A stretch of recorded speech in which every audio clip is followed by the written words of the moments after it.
Do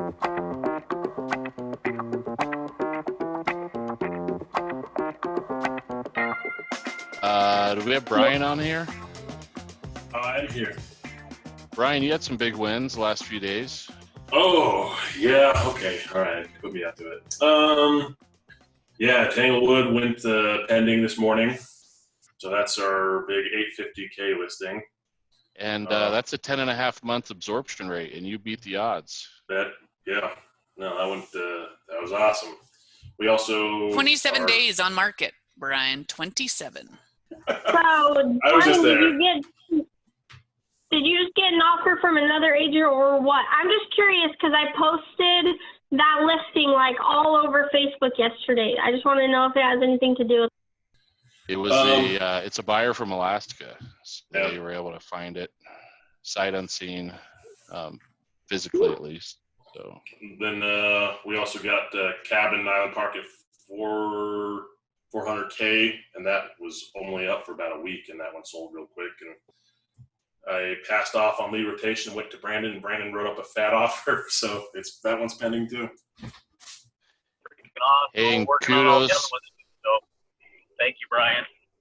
Kudos to Brian for following the system, and I mean, he could have, kept it and done that, but he wants to follow the system and work with sellers only and send the buyers with the buyers. So good job. All right. Well, this is Jeremy. You gonna say something? We have a new ISA. Oh yes, we do. I'll let you guys do the introductions. So Allison Berg, she's the new ISA. She's over here. She's gonna be awesome. She's some training done, and she'll be on the phone soon. Yeah, I'm coming after the record. She's competitive, so I love that. Yeah, just a little. We like competitiveness. Cool.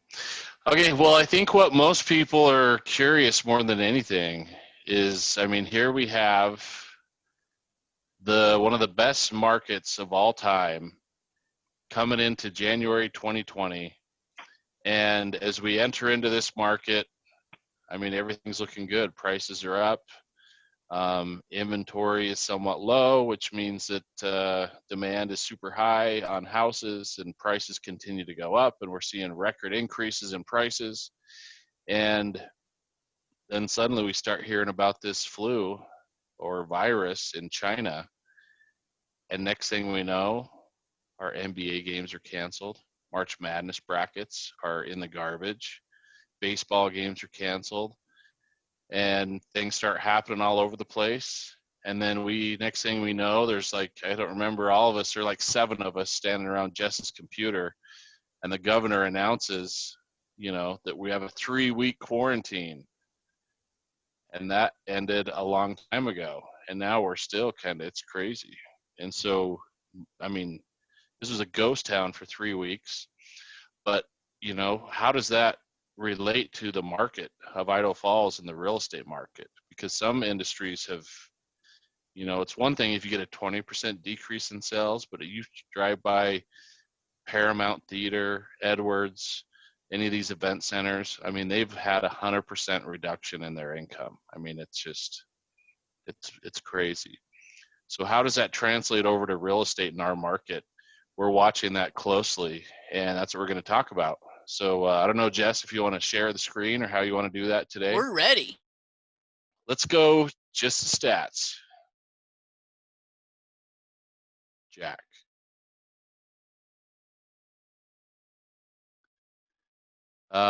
Okay, so we're going to talk stats, and I think probably what we'll do is we'll kind of go into how are we doing and how's the market overall. What's it doing? And so basically we were able to help 38 people last month be able to buy and sell homes, and that's an incredible amount of people that we were able to help. And so we are looking to almost double that for May and needing about 75 people.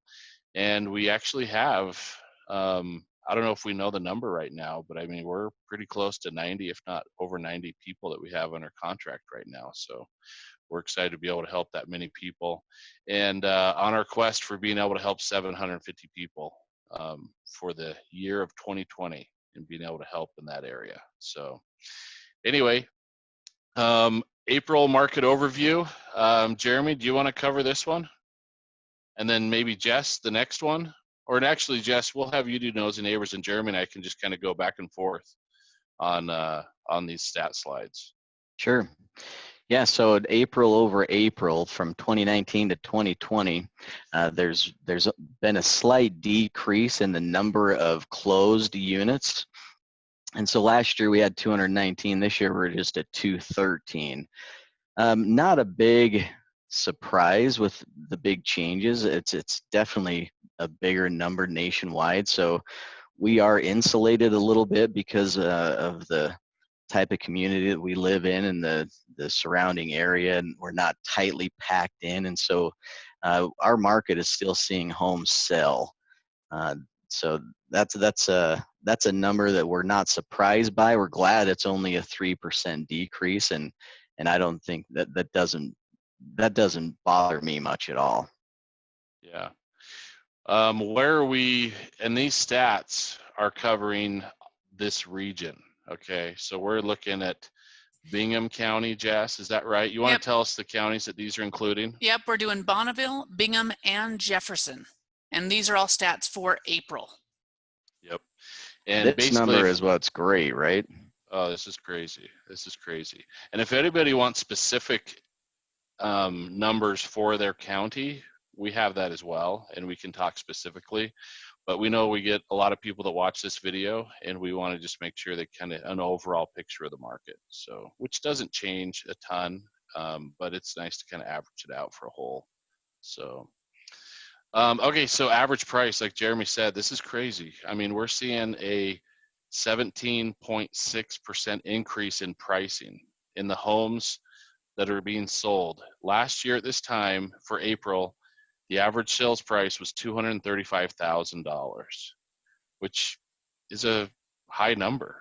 I mean, we sat around 120,000 for so long, and 150, and we just keep increasing. So yeah, April 2020, $276,000 was the average sales price. That does not mean that you had a 17% appreciation in your home for last year, but you know, it does mean that the average home is selling at a higher price. Jeremy, you You're picking up. this one up? You're up, Oh. Jeremy. Oh, am I up? So I went blank for a minute there.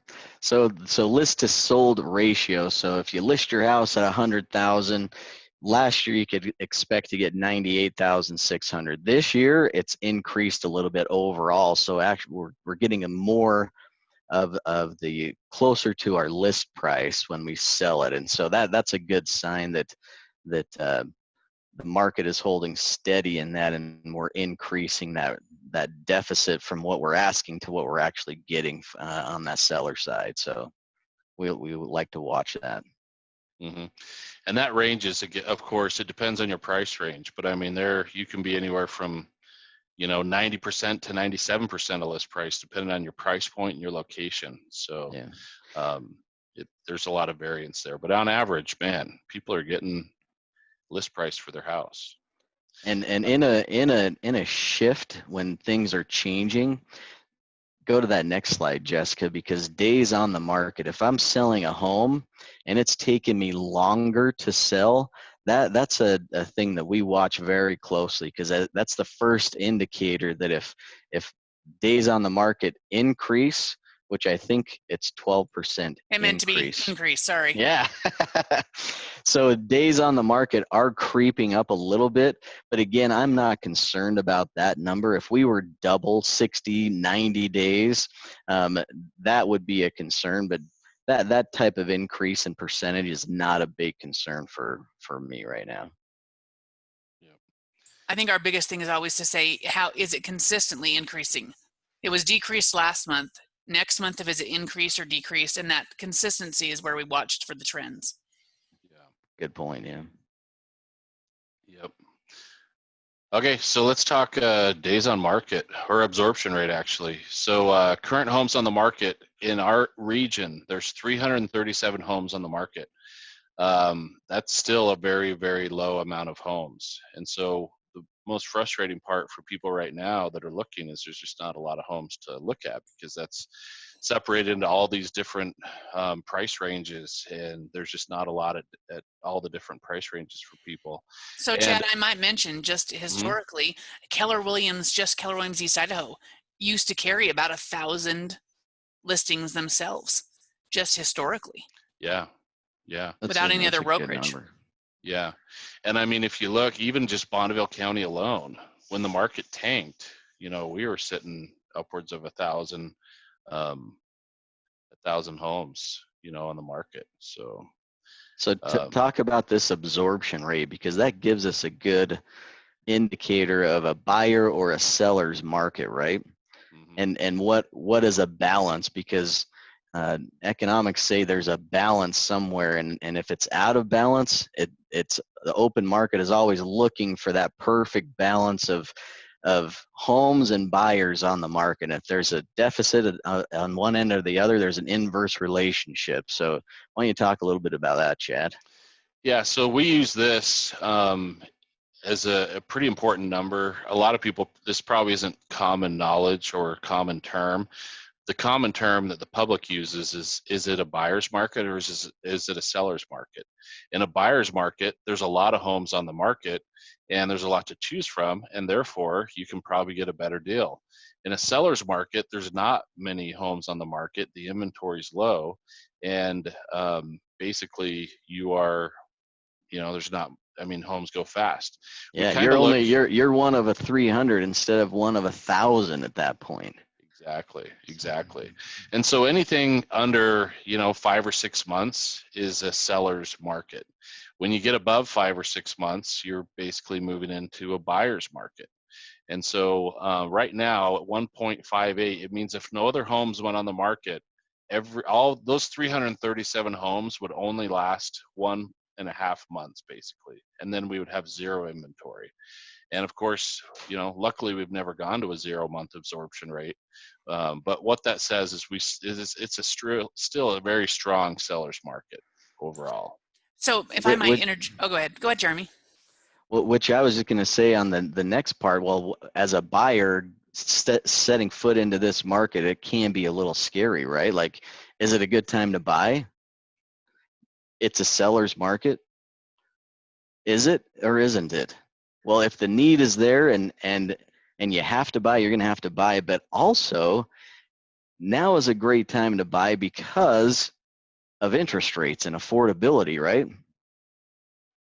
And is that That's that the next slide. piece? So before we move on to that, because that's totally right, I just want to mention I heard somewhere this past week talking about this because it makes sellers feel like, hey, who do we pick one over the other? Because it looks like everything's going to sell.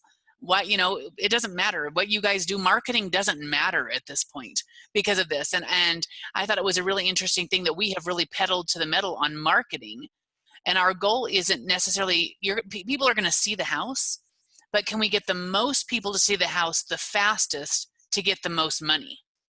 And in a seller's market or a market like this, it isn't about finding a buyer, it's finding the most buyers the fastest to drive the competition up, and that's how they get the most money. And so our marketing becomes very important, especially online at that point. Yeah, and getting it in front of as many people as possible. For example, a great example of that is the listing we had on Tanglewood. We're sitting at an absorption rate, and that home is listed at $850,000. That is not a seller's market in that price range. It's a buyer's market, and the absorption rate is 10.5 months. And so there are a lot of homes based on how many sell that are out there, and it says it would probably take, it could take 10 months to sell that home. Through marketing and through video and making sure we get it out to the right people, we were able to get that sold in 27 days. So understanding all of this is how we can help strategize and make sure we're doing what we need to do. One thing I'll mention on current homes on the market too, that as long as new homes are coming in the market, that feeds basically the whole market in general. And so as we're watching, right now we have 337. If you look at Bonneville County, for example, we had 218 homes come on the market last month in April, and we had 231 the month before. And in April of 2018, we actually had 246 homes come on the market. But we have to look, 1 month doesn't mean anything, because overall over the last 2 months, we're still ahead of where we were last year. And overall for the year, we're still ahead. And so we have to watch everything. But overall, we have not seen much of an impact on our market, and we're still moving upward, which may be good or bad. I mean, we'd like to see it level off a little bit, but it's still moving forward. So it's we'll get Jeremy back on track, because Jeremy had a really good point on your interest rates. Yep. Yeah, I love this because when rates go down, money costs you less per month, right? Because we're if you have a mortgage on your house, you're paying interest, and we know that for every 1% decrease in interest, that is a 11 to 12% impact on our purchase price. So on a $200,000 house, if the interest rate only changes 1% and it goes up, we buy a $178,000 house and have the exact same payment. And so the affordability of interest payments is what is pushing buyers into the market right now, because we can still buy homes and rates are decreasing. And so this 30-year mortgage at 2.99% is just amazing. I mean, a lot of us had that as a interest rate on a student loan, some higher than that. So you think about that on a house. It's just amazing right now. So I might mention that we got this, Idaho First Mortgage provided this to us, and there we had a really good Nosy Neighbors conversation with them 2 weeks ago, just talking about forbearance and deferment and those kind of things. So if anybody out there needs to send that to somebody, really great conversation with Landon on understanding that at a deeper level. Yeah, it's a wild thing. I mean, as we're looking forward to the market and overall and what is kind of happening, I mean, these markets are not simple. I mean, they're very complicated. I mean, the things that we're looking at and that we're most concerned about looking ahead is when these companies reopen at full capacity, will the jobs still be there? Will the companies still be there? And we, of course, hope they will be. But nationally, we know that, I mean, some markets have been hit really hard as opposed to us. And so, basically we, are just going to have to kind of see. But I mean, as optimistic as we're trying to be, our optimism or pessimism doesn't necessarily change the market. We just have to try to look at the data and try to absorb. But I mean, a lot of people are predicting that this is not going to end quickly, and the ramifications. We've heard that for every month that the market shut down, it's going to take a year to recover.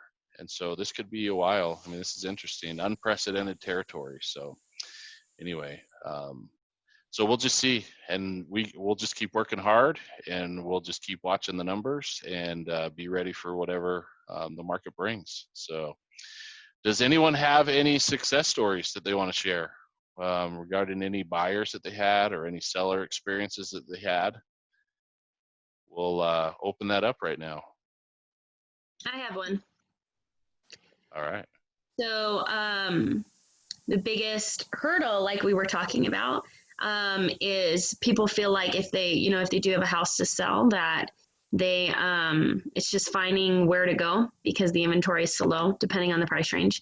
And we had them under contract on their sale and on a new house on the same day. And that might just seem like kind of a miracle, but it's not the first time that that's happened, that they went under contract on their listing and under contract on a new house in the same week. It can be done. There's just ways to approach that, and most people just kind of think that you're just hoping for a listing to pop up, but there are ways to make that happen and to get more aggressive about the search. So, and we did that because that's the MMC way, right? That's right. So I have well, I don't know if Trent's on here, but I have a success story with Trent. He was helping a buyer who was looking for a house, and their house, they had talked to a neighbor, and a neighbor had said, we want to buy your house. And so they said, great, we'll go ahead and do that. And Trent said, all right, let's find you a new house. And so they went through, they've got under contract at that house because expecting that this neighbor was buying the house. And then all of a sudden the neighbor, of course, this is all done with a kind of for sale by owner. And so you don't do as many checks, and the neighbor couldn't qualify. And they're under contract to the next house to close, and they've got to make sure that they're getting closed on time. And so Trent hustled up and got his paperwork together, and we got it going and got that baby under contract under the same weekend it went live, so that it didn't interrupt the purchase of his buyer's next home. Wow. That is awesome. Yeah, this is a strange market, and Ashley, I'm glad you brought those types of things up, because we do this day in and day out. We're used to navigating all the stress and anxiety that comes with selling a house and all the moving parts and pieces. And this could be the new normal, shutting things down, going virtual, trying to coordinate the sell of this and the purchase of this and putting in the right time frame, all without leaving your house. We have ways and strategies that we have developed that you can do it without even stepping foot in the house, with the help of Zoom meetings and virtual tours and the technology that we use in our team to provide the service and to continue the transaction, even if the government in 12 months says, hey, we're going on lockdown again. Well, we're ready for that. And so we're not bothered by that. And this could be the new normal for the rest of our lives. And we are shifting towards being ready and knowing how to handle these transactions. Luckily, in our area, the county has not shut down, so we can still go and record the sale and transfer of property to another party, and the title companies are accommodating and making sure that's still happening, because in other parts of the country, things have just stopped. And so we're doing everything that we can to make this time, the impact not as heavy for our clients and customers. So and it's good with professionals on our group that know how to handle those things. So mentioning that, does anybody have any recognition of an affiliated partner or a vendor that maybe, went above and beyond this past month? If no, Yeah, then I'll go ahead. I was just going to say, Mike over at Mold Pro has done a fantastic job for me holding a deal together that where my buyer mold was discovered by an appraiser, and my buyer was just adamant to terminate, and every day actually saying, nope, we're done, I'm not buying. And he was able to, he didn't actually perform any work there. He and Austin recommended that I give him a call. I guess it was just yesterday, and he came out to the home, inspected the work that had been done, said, yes, this looks great. We need to, add a few things, do a few more things. He called the buyer, talked to him for quite a while, and was able to really to save the sale. So I recommend Mike. Oh yeah, Mike Anglesey with Mold Pro. I mean, mold is such a scary word. It's kind of been sensationalized, and people think that, it's gonna kill them. But there's lots of types of mold, and you need to just get a Mold Pro in there, and that's the name of his business. And yeah, Mike Anglesey is a straight shooter and honest, and we definitely recommend Mike. So that's awesome. And I'm sure the buyers are super happy, and the sellers, that they went to a professional to find out what it really is. Otherwise, we just guess, and we're not very good guessers. So, especially with stuff we don't understand. It's awesome. So speaking of vendors and people that we know, just want to let you guys know who we visited in April with the Nosy Neighbors. We had a really fun, so while we've been on lockdown, we've been doing Zoom visits. Zoom visit with to our local businesses, and it's been really interesting. We visited the Healing Sanctuary, the Gangplank, RV There Yet, Love at First Bite, Cafe Sabor, which they're doing some really cool things for local restaurants, Tandoori Oven, the Chamber of Commerce, Villa Coffee House, Batteries Plus Bulbs. I learned a lot of stuff that one. Idaho First Mortgage, Pedal Passion, and we also visited the Rustic Vine, and then, which is new, reopened, and the Bonneville County Clerk. Just a reminder, if you haven't ordered your absentee ballot, today's the deadline. So you've got to go on and order an absentee ballot. Otherwise, you won't be able to vote in the primary elections. It is all absentee. Order today, and it's got to be mailed in today. I don't think does it have to be mailed in today? No, because you have to order it to get it to you by the time so that you can get it mailed back in to count. Middle of June is when you have to have them in. Okay, I think that's when they announce it. So. What was that? How do you do that? Where do you go? So you go to Idaho Votes. I'll put a link in, send it out to everybody, but really interesting. But the Bonneville County Clerk on that Nosy Neighbor went through the whole process, and that was really interesting. But yeah, today I'll put a note out to the whole team with a link to get your absentee ballot ordered today. So that it arrives in the mail, and then you have to vote and mail it in. Thank you. Yeah, thank you. So also what we've got coming up this month, which I'm really excited about, the Grill. Awesome relaxation. If you don't know what that is, really interesting, amazing. If you didn't know, we have a Radio Shack, a new Radio Shack that opened up this past year, Vern's Radio Shack. So we're going to visit them. Baling Tax and Accounting, just to hear about all the things since there was the tax delay and what's going on with how that works if you got stimulus or what's going on. She's going to talk to us about those things. Motion Dance, Scion Computer Systems, the Queen Bean, which is a mobile coffee truck. And then also, if you didn't know, they are just opening this week, the Snake River Ferry, where you can now take ferry rides on the Snake River down by the Greenbelt. Super cool. Way cool.